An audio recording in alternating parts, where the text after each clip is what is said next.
Hey guys. Hiya, love. Hiya, love. I'm Gabs, and this is my girlfriend Soph. Hello.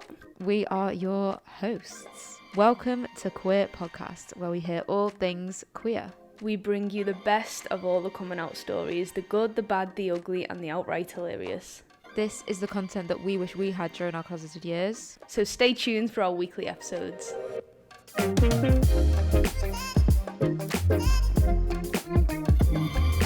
Welcome back. Welcome back to Queer Podcast with your hosts, Gabs and Soph. Wait, no, it's what's your drag name? With your hosts, Scarlet Marmite and Nutritional Boost. If that doesn't make any sense to you, listen to the end of the last episode with Then links. you're not a real fan. True. Okay, so in this episode we're speaking to Rosie and Leigh, who are a couple from Hertfordshire. Near London. It's quite new for the podcast. We're talking to a couple, so two people at the same time. So in some parts the audio quality might be a little bit jumpy, but we've done the best we can with the editing, so hopefully it won't be too bad. Yeah, we spent some time, so please appreciate it. No, but it's cool. We speak to Rosie first. She talks about his story and how coming out was like for her, and then we switch over to Leigh, and she gives us the lowdown on his story too. Yeah, both very interesting stories, very different. So we shall stop wittering on and we'll let them share their stories so you can hear it firsthand from the gals. Hope you enjoy. Enjoy. Loves.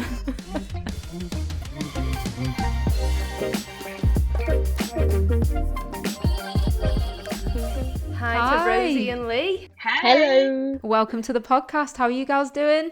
We're doing all right, thank you. How are you? Yeah, we're Very sound, good. thank you. Okay, so you guys are on here to tell us about your coming out story. Who's going first? I'm going to go first. So, I'm Rosie. Hey, everyone. So, okay, my coming out story is slightly dramatic, but we'll go with it. Okay, we're all here for that. So, I guess I realised that I was gay probably around 11 or 12-ish. I went to a girls' school with a lot of Me people too. always say like, oh, that must have been so great. But really it's not. It makes you hate yourself probably about 10 times more. Would you agree? Totally. Yeah, that's what you say a lot, don't you, Gabs? Yeah, I can relate. I went to a girls' school as well, and when you come out, everyone's like, "Oh my god, I bet that was so great for you as a lesbian to be surrounded by girls." I was like, Yeah. "No." No, it makes it 10 times harder. Like, in a girls' school, being a lesbian is the worst thing you can be because everybody hates lesbian. I mean, at least this is how it was Right. when I was in school. It may be very God. different now. I hope it is. So I've really, really struggled with that. I just internalized it, as we all do. Oh, yeah. And I just didn't really talk about it. Just pushed it away, pretend it wasn't there. Like, no, I'm straight. I had like fake boyfriends, as we all Yeah. did. Yeah. Yeah. A common occurrence in our coming out stories so far. Exactly. Got to throw people off the scent, you know? I had like a fake boyfriend. I say fake, we were like together. It wasn't a fake relationship, but it was just fake to me. Yeah. Aw, the poor lad. I know, playing it straight. Yeah, I know. No, I feel so bad when I like think back on it and think to like, it's like really mean actually when you kind of think, God, I like played with their feelings, but whatever. I was doing it out of trauma. It's fine. Yeah.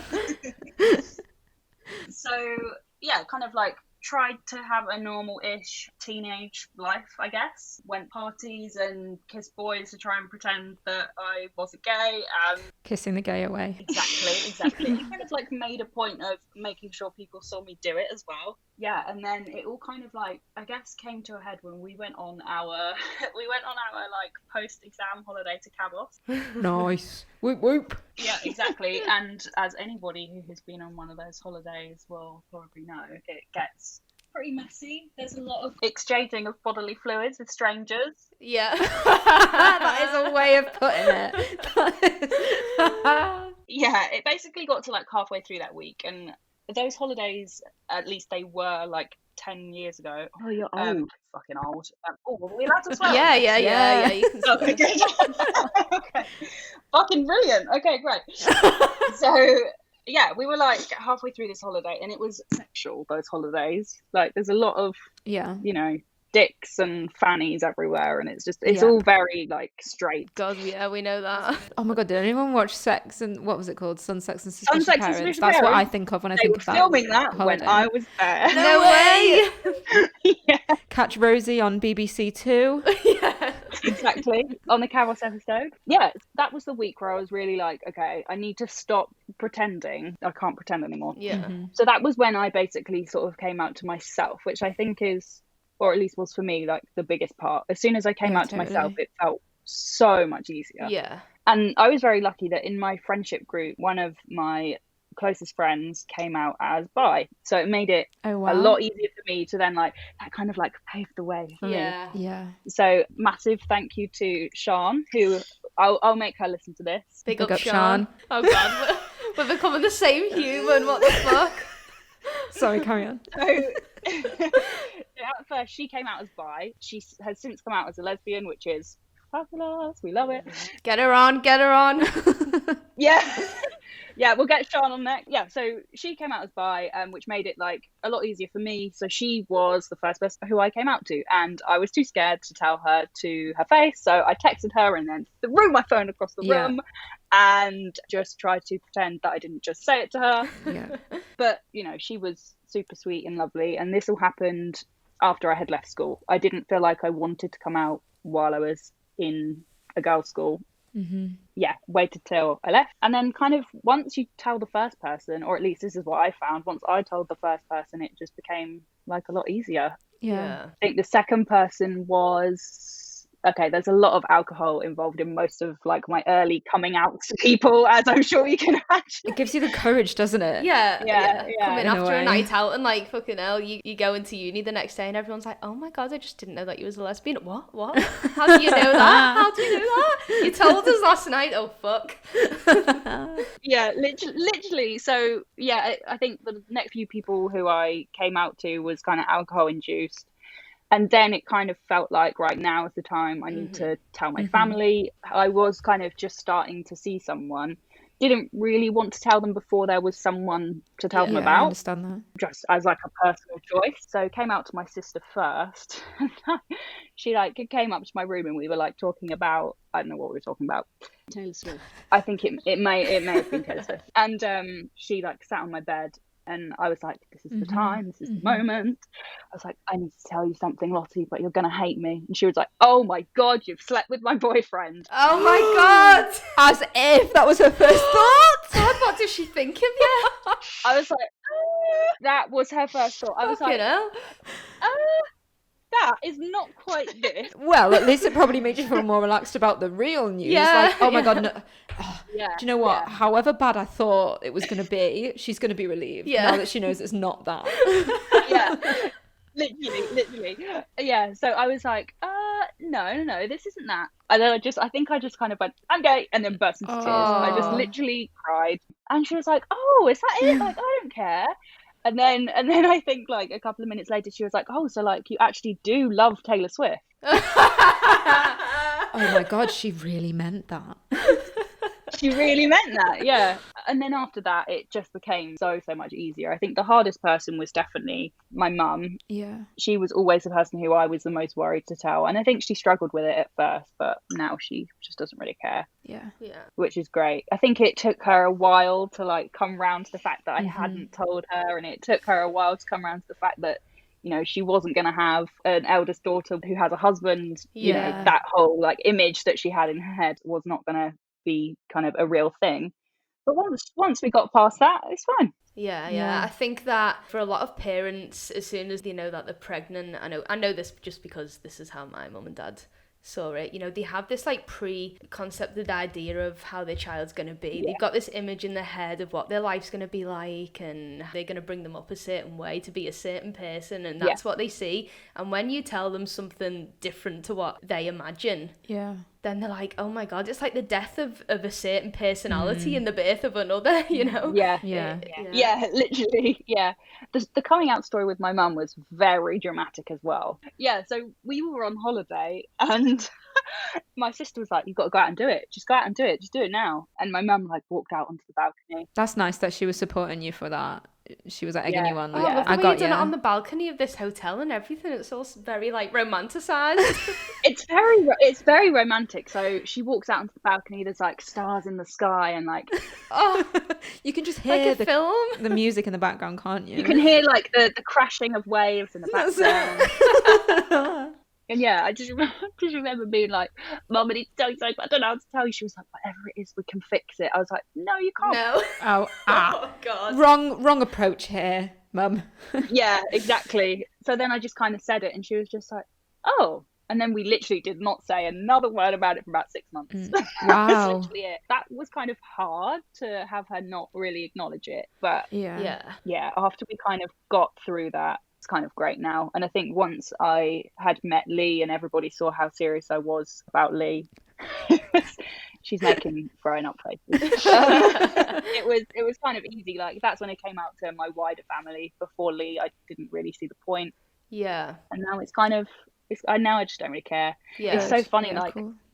I was so dramatic about the first year of coming out to people, and now I'll just literally be like, "Hi, I'm gay. Nice to meet you." Like I Yeah. just like Yeah. it's so easy now. Yeah. I That's mean, so that's good. important to say as well. Like, you don't stop coming out. You never stop coming out. Yeah, that you're right. You think when you've done it for the people that you're the closest to, that's it. But actually, every new person that you meet is going to. Yep.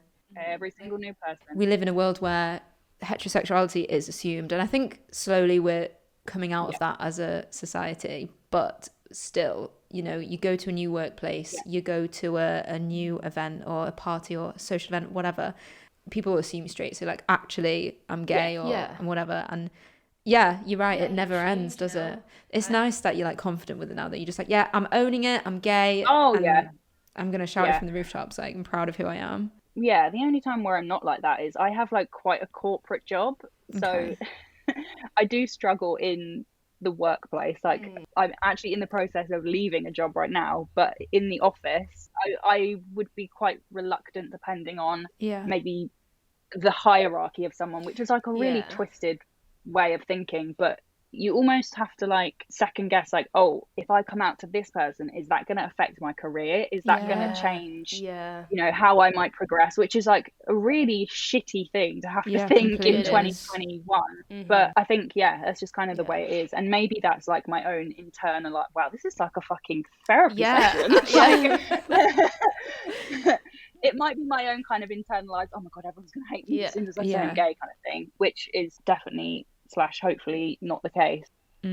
Yeah, I think I would maybe at work would probably be the only place I would sort of second guess should I come out. Other than that, I'm just like, I don't care. I get that. If someone's got a problem with it, it's their problem, not mine. Yeah. Absolutely. That is the most powerful mindset to have, and I think it takes time to get there.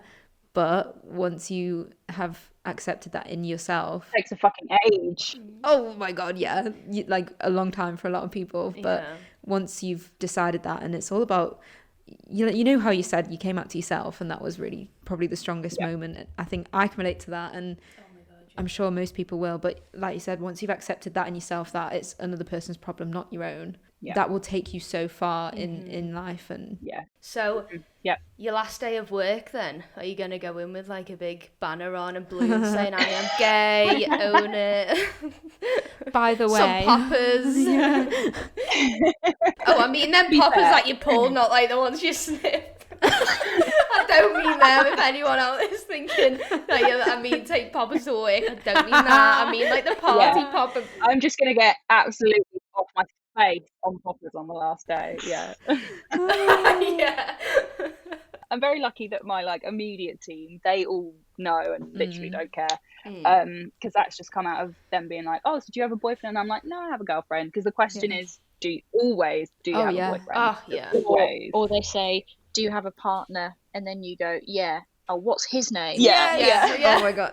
Just when you think of it. So yeah, I mean, actually, I think on my first day of the new job, that's where I'll bring in the banner. I'll just get it over and done with straight away, bring the I'm gay banner out the second I'm Absolutely. in everyone. Yeah, or subtly, if you want to do it very subtle, just bring in your work mug that's like gay and proud. Yeah, that's A it. gay mug. A gay mug. And just Yeah. ask everyone there to make you a tea. Yeah. And that's how you can come out. No. You'll get a rainbow mug, that. right? You'll get the rainbow mug, and you'll be like, "Oh, you're doing the tea round. Great. Here's my mug." And then they'll walk off and be like, "Oh, she supports the NHS. That's so lovely." Fucking hell, well, that's an issue, isn't it? That's an issue we won't get into, but we all feel the same about. We could do a whole other podcast episode on that if you like. I know. Yeah, innit? I know. Oh my god. I'd be so interested to hear about your time at school, because Yes. I think it's not very common for people to go to girls' schools, and I'd love to just like know a bit more about that as well. It was such fun. I'm sure Such fun. we have very similar stories about Yeah. how things work. Maybe I've like blocked most of it out because it's just like fucking traumatic. But Oh god. even the idea of being a lesbian was just gross, and everybody hated it. There was one girl we were in year 8, and she had come out as a lesbian, and she literally got like spat on. Fuck. She had her hair like pulled in the God. corridor. Oh. And as like a closeted person, to me that was literally like, I can never come out. That's it. I can't Yeah. ever tell anybody. Wow. And I would like to think that girls' schools aren't like that anymore. That's going back 15-ish years, I guess. Not 15. Not You would have been 15. 10. Oh, no, I don't know what. Listen. All right, about 12 years ago. So hopefully things are slightly different now. But yeah, Yeah. it was just grim. It was a grim place to be. God, to that's kind I'm of bad. like, sorry. I'm sorry you had a hard time. yeah, it was like a really grim place to grow up gay. Oh, yeah. I had a hard time at school as well, but I think a lot of it, now that I look back, came from that, because it's similar to you. I knew when I was about 13, 14, and Yeah. it wasn't a very welcoming environment. It was very much, this is who you need to be in order to thrive in school without people bitching about you, without people sort of judging Yeah. you. And I don't know about you, but for me, it was such a small environment as well. Everyone knew everyone. Yes. So Yeah. 100%. if you farted, the other class would know about it. Do you know what I mean? Yes, 100%. Like, the funny thing is though, and I was having this conversation with some of my friends not that long ago, is that since we've all kind of left and we've all sort of gone about our lives, so many people have come out. Like so many people from our school.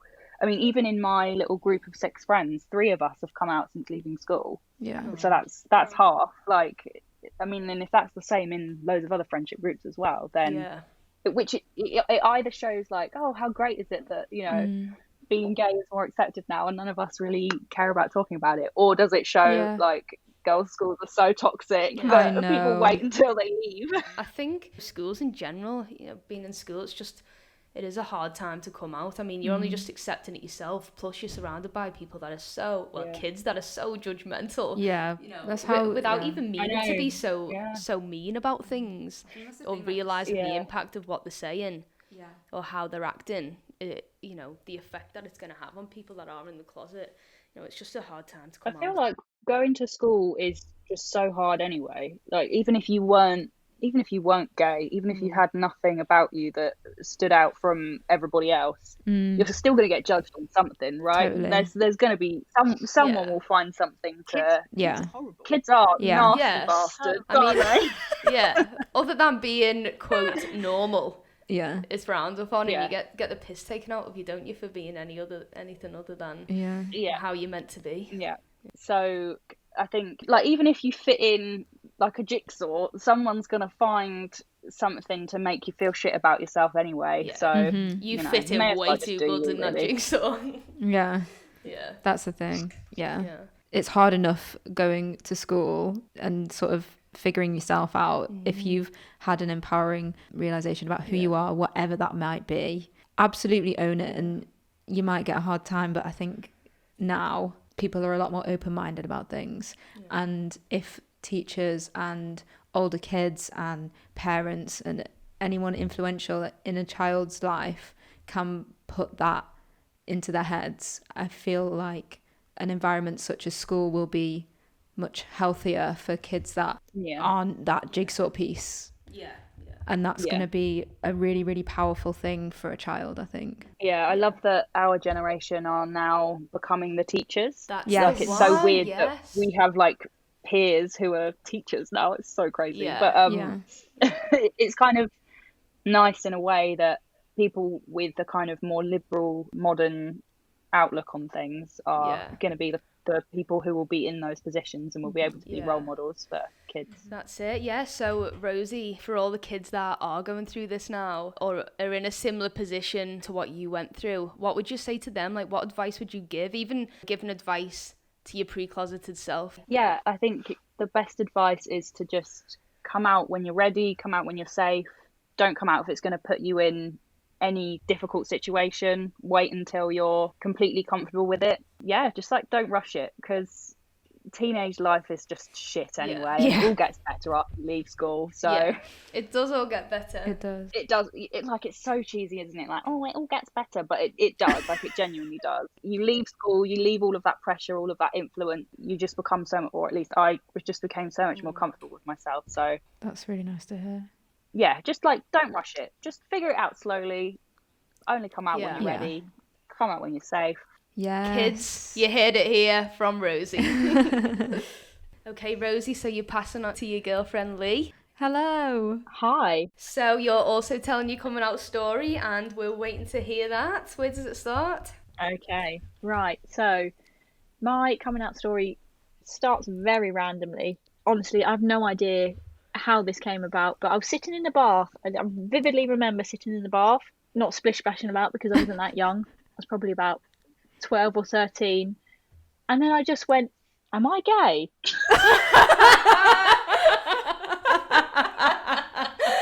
Guys, what a swift realisation. I literally have no idea.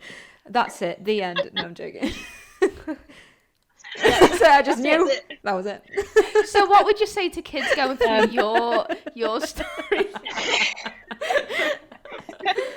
I would tell them to maybe, not sit in the bath for that long to start questioning. The bubble's getting to your head. I think they did, yeah.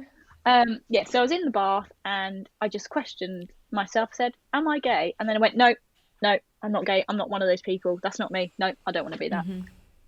And then every bath that I had, I then asked myself the same question, because I associated bath time with being gay. Yeah. Leigh gets in a bath and she's triggered. Honestly, I don't know what goes on up there.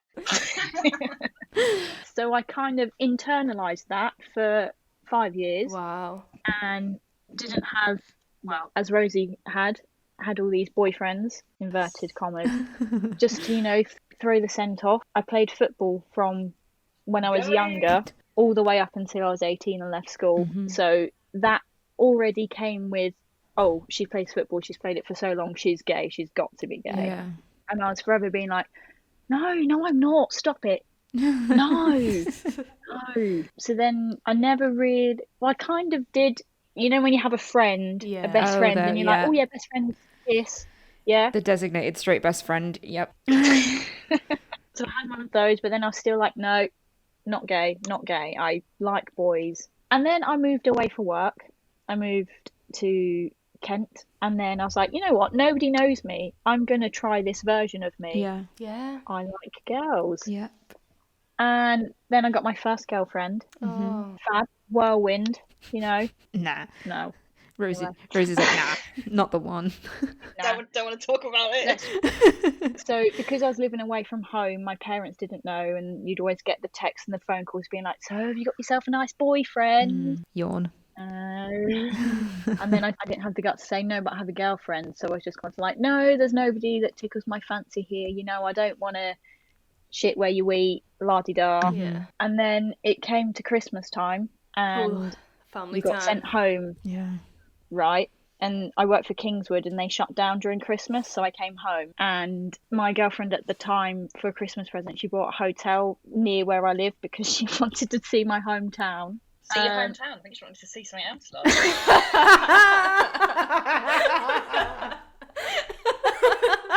I'm trying to be polite.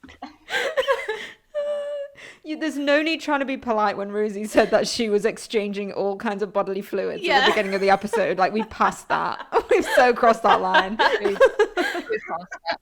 That's gone. So she came down, and then I was like, oh my God, that means I have to tell my parents. I have to tell my parents. Oh, God. Shit, I have to tell my parents.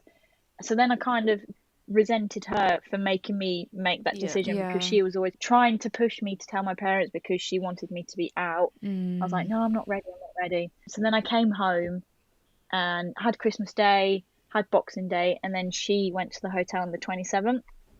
So she was at the hotel. I was like, I still haven't told my parents. What do I do? Oh my God. Waiting for me. So I say, right, I'm just popping out. I go to the hotel. And she's like, so did you tell them? I'm like, no. And I don't know what to do. So I wrote them a letter. Yeah. I drove home. I went upstairs. They were getting ready to go out for the night. I think my dad was in the bathroom. Mum was in her bedroom. So I went, Mum, I have something to tell you, but I don't want to tell you. So I've written it down and you can't open it until I leave the house. Okay, you can't open it until I leave. So I literally threw it across the room. Yeet. So she had to scramble to it. And then ran out of the house, got in my car and drove off. And I was like, oh my God, the anxiety is too much. I drive round the corner and just park up because I'm literally shaking like a shitting dog, yeah. I was thinking leaf, but that'll work. So then I park up and then I get a text from my dad saying, I can't remember what it said, but it was something like, we'll always love you. Yeah. Have a good time. Oh, hey. Yes, Dad. And then Mum said something of the same. And I was like, oh, cool. Well, that was easy. Brilliant. But then fast forward a couple of days and I go home and we always go for a family panto at Christmas time with extended family. The tension is unreal. I'm like, oh my God, maybe they didn't take it that well. Oh, Shit. God. So then we go to this pantomime. My mum doesn't say a thing to me the whole day. Oh no. And I'm sitting next to her watching this panto like, ha ha ha. And then I'm like, oh God, this is so awkward. Oh God. And then we get home and they're like, Leigh, I think we need to have a chat. The dreaded words you never want to hear from a parent. God, it's like you almost shit yourself. Like you literally almost shit yourself when you hear them words. Yeah, like a shitting dog. Yeah. So they sit me down in the living room. They're very far away in the dining room. So there's this massive space between us. And I'm like, this just makes it worse. Oh, God. I can't really remember because I've just blocked it. Yeah. At the end of it, Dad was like okay with it because obviously it means I'm not going to have a man or a husband because dads don't like that, do they? So he doesn't need to be the protective dad or whatever. Looking back at it now, I understand why my mum was upset because she thinks that I lied to her. She thinks that I broke the trust, which I obviously didn't. And I don't see it like that. I just saw it that, you know, I wasn't even comfortable with it myself. So I wasn't ever going to tell anybody else because you have to accept it yourself first. Completely, yeah. And she was like, it's kind of made our relationship rocky. And that really upset me. And I didn't understand why at the time. But now looking back, I'm like, I do understand why she wanted me to talk to her, but it's not that I didn't want to, it's that I literally couldn't because I wasn't accepting of myself. Yeah. You know? Yeah. So it was a bit rough for a while, but we're absolutely fine now. She calls us good. big fat dykes. Mate, that sounds like my mum. I get that from Gab's mum.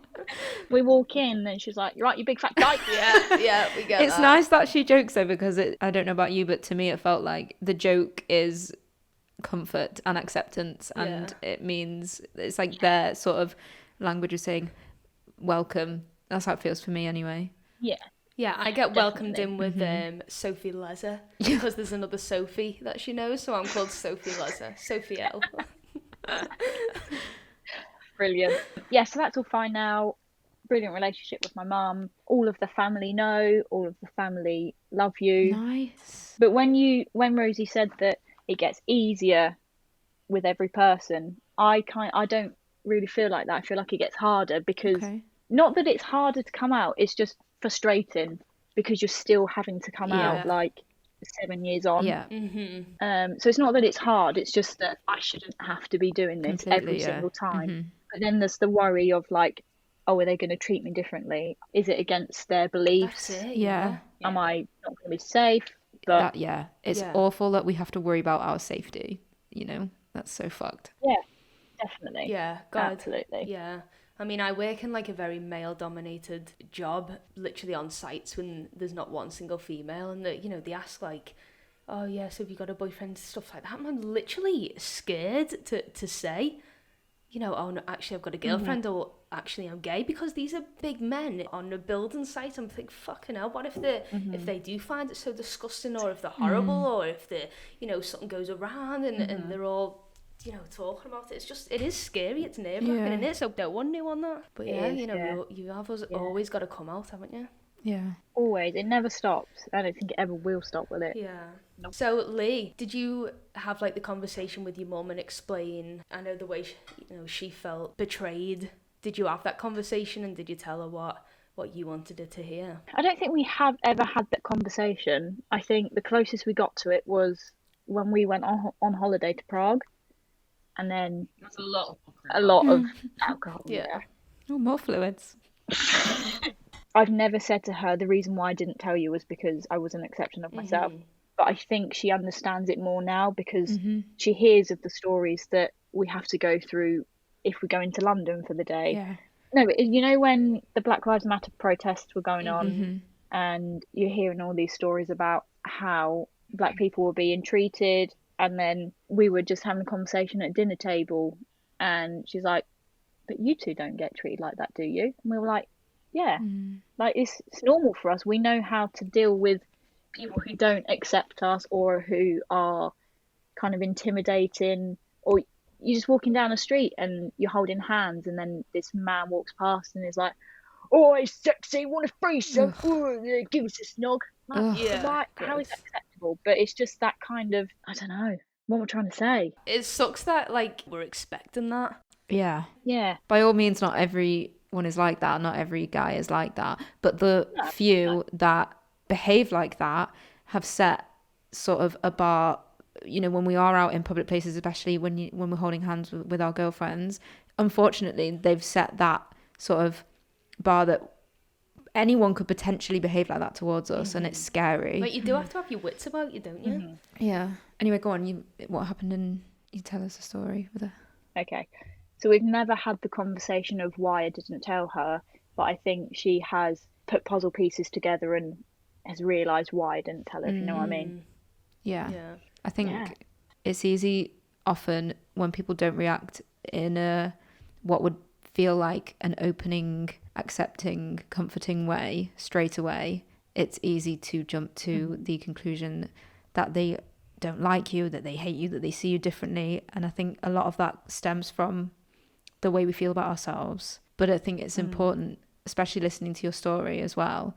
We talked about how they want our parents often imagine a certain life for us, marrying a lovely man and having kids and stuff.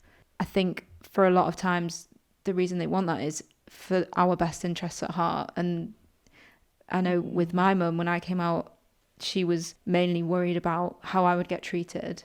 And for a long time, I didn't know that. I didn't see it that way. I thought she didn't like it and she wasn't comfortable with it and she was upset and that. But really, it was just because she was worried about my safety and my well-being and my life as a lesbian. And I think when I listened to what you were saying about, the perspective that your mum had on it, it's important to take things like that into account. Like, it doesn't mean that it's going to be easy, but when people react badly, it's not necessarily a case of them hating you. It's just their understanding of it is not warped. But do you know what I'm trying to say? Yeah, well, it's more issues of themselves, Yeah. isn't it? So, like you say, she felt betrayed. Gabs, your mum, felt worried for the life that you're going to have. So it wasn't necessarily that they didn't accept you. Yeah. It's more worrying or just issues and them needing time to process just because of the belief systems that they've been brought up on, the way that they have been brought up. I follow. I agree, Yeah. absolutely. Yeah. I do think it would have been good to have had that conversation, to say, to tell her why I didn't tell her sooner and for her to tell me why she felt that way. But yeah. It's easier to run away from it than to talk about it sometimes. Yeah. Literally. Yeah. Yeah, communication is key, but sometimes it is hard. Sometimes it's the scariest thing to do, and actually Yeah. I'd rather just go and sit in a bath and run away from it. Like, So, Lee, what would you say to someone that's going through a similar kind of thing to what you went through? I think I'd say just to stop being so hard on yourself. Stop trying to be somebody you're not, and just accept yourself as best as you can. Really. Oh, That's beautiful. that's poetic, wasn't it? when's the book coming out? Well, thanks, girls. Thanks for coming on and sharing your stories. I know it's Yeah. hard sometimes for people to share the stories, but, you know, it does make a difference to some people out there, I think. So thank you very much. It's been a pleasure to listen to. You're very welcome. Thank you very much for having us on. It's been great, and hope we can be a role model for a little girl in a bath at 12 questioning their. Oh, Yes, or in a private school. yes, a private all girls school. I'm sure you will. I'm sure you will. And at least we can hopefully make some people laugh. Yeah. With some bodily fluids. And shitting dogs. Yeah. There you go. Yeah. All right, thanks, girls. Thank you so much, girls. It's been a pleasure. Thank you very much. Well, how about that, Gabs? I The know. bath made her gay. She soaked for too long. There's something in the water. Instead of getting wrinkles on her fingers, she got rainbows. Yeah. Rainbows appeared in the bubbles. No, I mean, like, you know, when Oh, you I get wrinkly see. fingers when you're in the Oh, bath yeah. for too long. Do you know why that is? No? It's an adaptation Oh, yeah. to like if you're in the water so you can grip things. So really what you're saying is that we should be mermaids. Yeah, pretty much. Yeah. It's funny that she didn't grow a tail when she was in the bath for too long. Cleo! No! The condensation, Cleo! Well, thanks for Rosie and Leigh for coming on the podcast to share both of their stories. It was really nice to hear. It was really, really entertaining stories. A mix of some laughs and some proper, real good messages in there. Yeah, and you'll get some laughs if you hit up their TikTok too. Absolutely. At Rosie and Leigh on TikTok. Get them to 100,000. Well, join us next week as we are talking to Alan, Alan is 61. which is cool because we kind of get a insight into what it was like when he was coming out. When was it? Like it would was have like been late probably 70s, early 80s. early 80s, yeah. So that should be a good one. Join us then for the new episode. We look forward to sharing it with you. Yes. It's your girl, Scarlet Marmite, and Nutritional boost. did you just burp? No, it was I don't know what it was in my throat there. It was the beast coming out. Yes. It was the inner beast. See ya, love. So I love. Bye. Bye.